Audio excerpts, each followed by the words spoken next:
नमस्ते, मैं अविनाश आप सबका टाइम एंगल ट्रेडिंग चैनल में स्वागत करता हूं। आज स्टॉक व्यू में मैं बजाज हिंद शुगर लिमिटेड का व्यू लेके आया हूं। अगर आप बजाज हिंद शुगर का वीकली चार्ट देखते हो तो ये वीकली चार्ट में टाइम एंगल तो अलग चीज़ है, लेकिन सिंपल चीज़ अगर हमको देखनी है तो इसमें आपको एक चीज़ का आपको देखने को मिलेगा कि यहाँ पे बजाज हिंद ने करीबन 450 के आसपास हाई बना के 2006 में 450 के आसपास हाई बनाया था।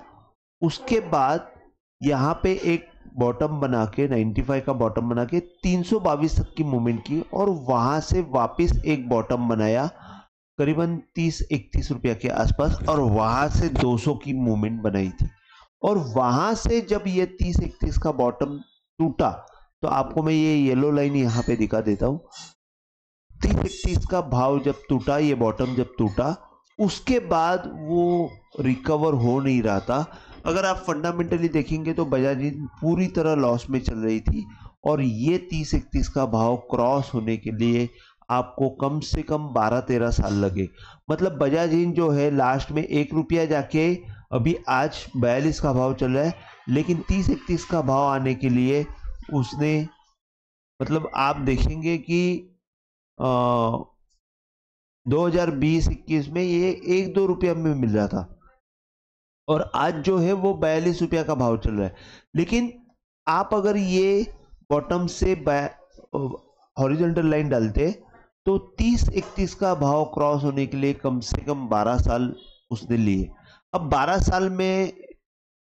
साल में अभी जो कल गवर्नमेंट ऑफ इंडिया ने इथेनॉल के बारे में आप न्यूज़ जो आई हुई है कि इथेनॉल को वो लोग प्रमोट कर रहे हैं। अब बजाज एंड शुगर का क्या हो रहा है कि आज तक तो वो बैंक लॉस में चल रही है, लेकिन जैसे ही इथेनॉल का 2025 में मिक्सिंग का जो है 10% अभी पेट्रोल में मिक्स करे, 2025 के बाद वो 20% होने वाला है।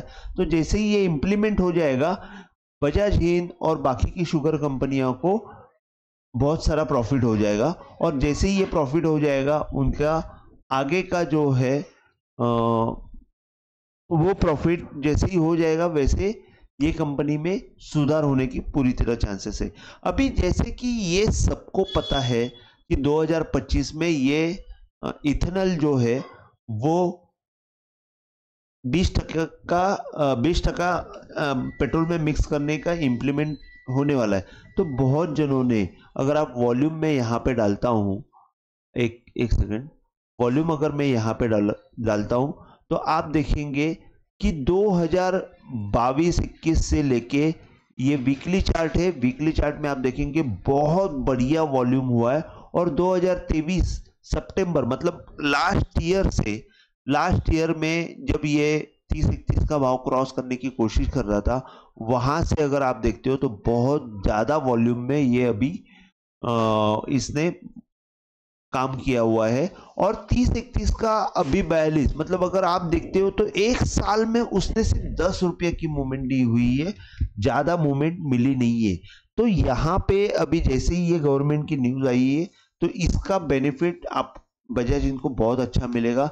अगर हम लोग टाइम एंगल के पर्सपेक्टिव से देखते हैं तो मैं आपको समझा सकता हूँ कि इसमें कैसे काम हो सकता है। आपको मैं टाइम एंगल का एक शॉर्ट में ये दे देता हूँ कि इंट्रोडक्शन देता हूँ कि what is time angle. Time angle जो है, टाइम एंगल एक्चुअली ऑलमोस्ट मतलब गैन 45 जो है वही टाइम एंगल हो जाता है। मतलब गैन 45 को मैं टाइम एंगल बोलता हूँ। गैन 45 को कैसे करते हैं तो जितना दिन का मूवमेंट रहेगा, मैं आपको एक थोड़ा सा स्क्वायर ये करके बता देता हूँ कि व्हाट इज टाइम एंगल। और अगर आपको मैं एकदम शॉर्ट में बताने वाला हूँ कि टाइम एंगल क्या चीज़ है। अगर आप यहाँ से एक सिंपल चीज़ बता देता हूँ, एक मिनट है, यहाँ पे ये स्क्वायर किधर गया। अगर आप यहाँ से अगर आप देखते हो कि एक सेकेंड,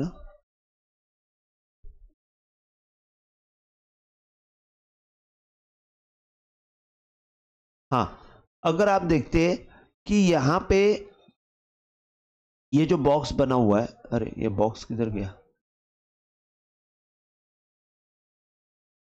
बॉक्स निकल गया। एक शॉर्ट में मैं आपको बता देता हूं कि मैं अगेन डालने की कोशिश करता हूं।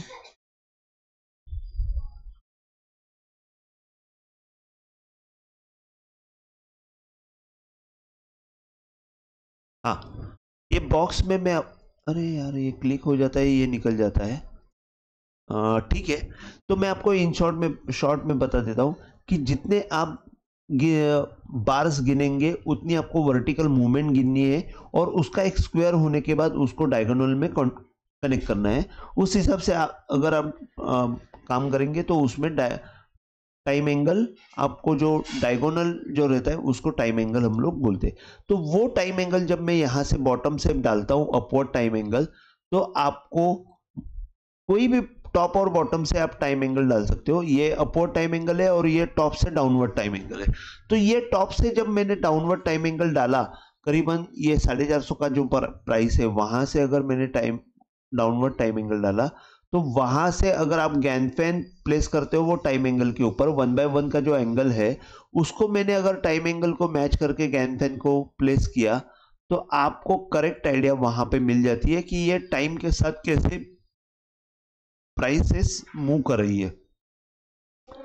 आपको दिखेगा कि यहाँ पे 1/8 का एंगल जो है वो क्रॉस हो चुका है, और 1/8 का एंगल क्रॉस होने के बाद ये 1/4 का एंगल जो है वो करीबन, अगर हम लोग देखते हैं तो ये ईयर एंड में करीबन 70 के आसपास दिख रहा है कि शायद वहां पे जाके ये रुक सकता है। और वहां से 1/3 का अगर हम लोग एंगल देखते हैं, तो मेरे ख्याल से अगले साल में आपको 130 120 ये टारगेट आपको मिल सकता है।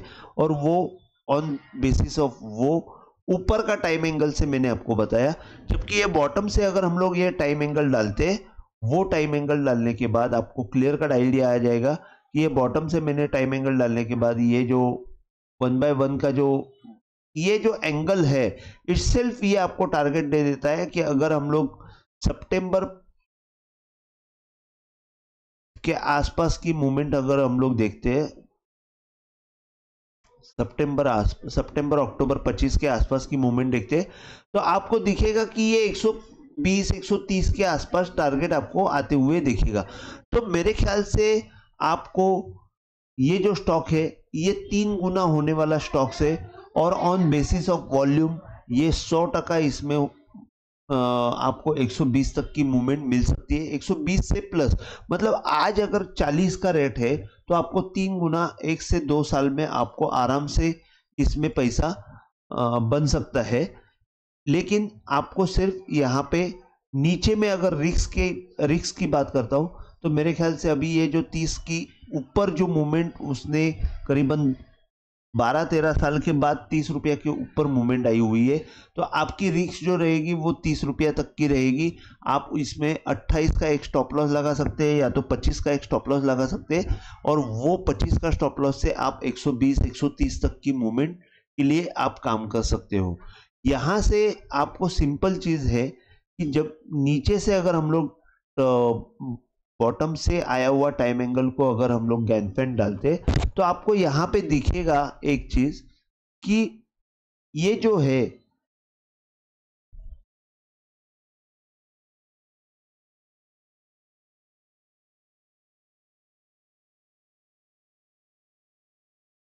ये 8/1 का जो एंगल है उसके अंदर ये मूवमेंट आ चुकी है, और 8/1 के अंदर आने के बाद यहां से जब ये मूवमेंट ऊपर आती है, तो इसका मतलब ये है कि इसने प्रीवियस बॉटम के ऊपर मूवमेंट आई हुई है। प्रीवियस बॉटम जो था 30-31 का भाव था, अभी 41 है, तो उसके ऊपर तो आ चुकी है। तो लेकिन यहां से क्या हो जाता है, तो यहां से जब ये मूवमेंट ऊपर की तरफ आ जाती है, तो 3/1 का जो एंगल है वो एक थोड़ा सा आपको रुका देगी। 2/1 का मतलब जब 2/1 के ऊपर मूवमेंट आ जाएगी तब हमको मोमेंटम मिल सकता है, और 2/1 का जो मूवमेंट है वो आपको 70 रुपया तक की मूवमेंट दिख सकता है। मतलब ये ईयर एंड में मैं एक्सपेक्ट कर सकता हूँ कि 70 रुपया का भाव आपको 70 रुपया का भाव दिख सकता है। ये ईयर एंड में 70 का भाव दिख सकता है। और एंड ऑफ द मतलब नेक्स्ट ईयर, एक साल के पीरियड में आपको मेरे ख्याल से 120 से लेके 130-40 तक का भाव देख सकता है।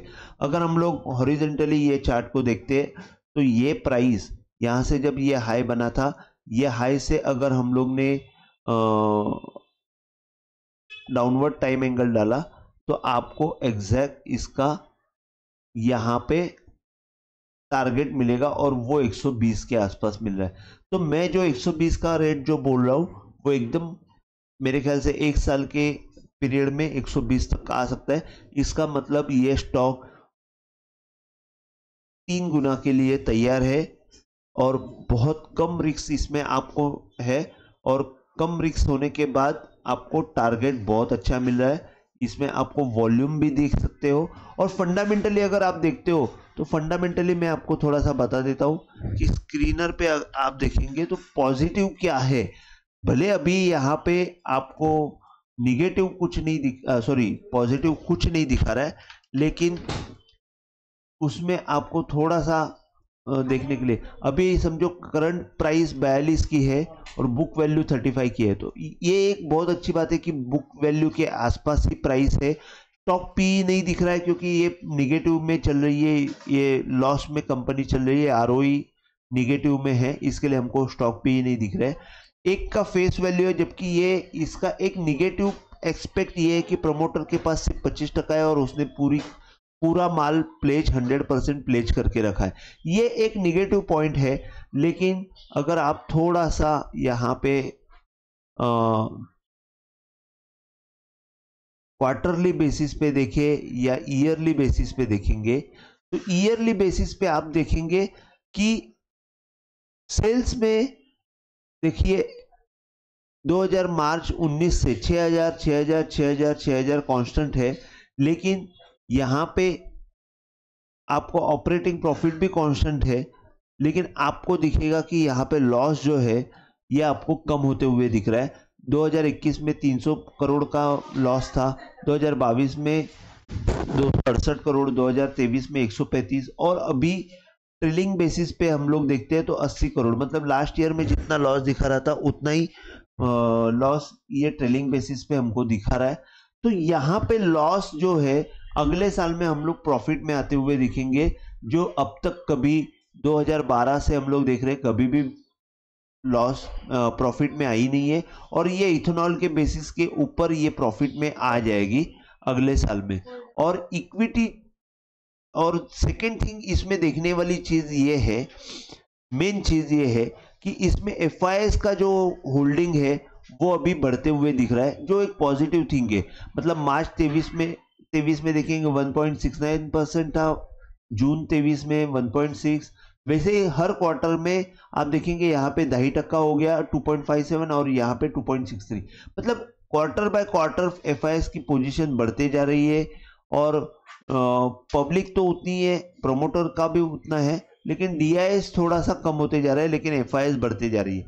तो ये सब पॉजिटिव एस्पेक्ट्स है जिसकी वजह से मुझे ऐसे लग रहा है कि इसमें बहुत अच्छा भाव मिल सकता है। भले ही फंडामेंटली ये आपको 120-130 के भाव के ऊपर ही मूवमेंट देगी।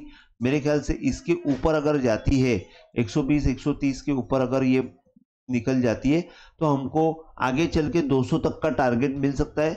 230-240, मतलब अगर आप यहाँ से अगर ये अपवर्ड एंगल डालते तो इन फ्यूचर, मतलब अगर आप 2-4 साल की बात करते हो तो मैं बोलूँगा 300 तक का रेट हमको मिल सकता है। तो ये बहुत कम रेट में आपको एक अच्छा अपॉर्चुनिटी है। तो मैं बोलूँगा कि इसको आप आपके एंड से चेक करके आपको इसमें निवेश करने के लिए सोचना चाहिए। आज के लिए बस इतना ही। अगर आपको वीडियो पसंद आया हो तो प्लीज़ आप शेयर कीजिए, लाइक कीजिए और सब्सक्राइब कीजिए। जय हिंद, थैंक यू।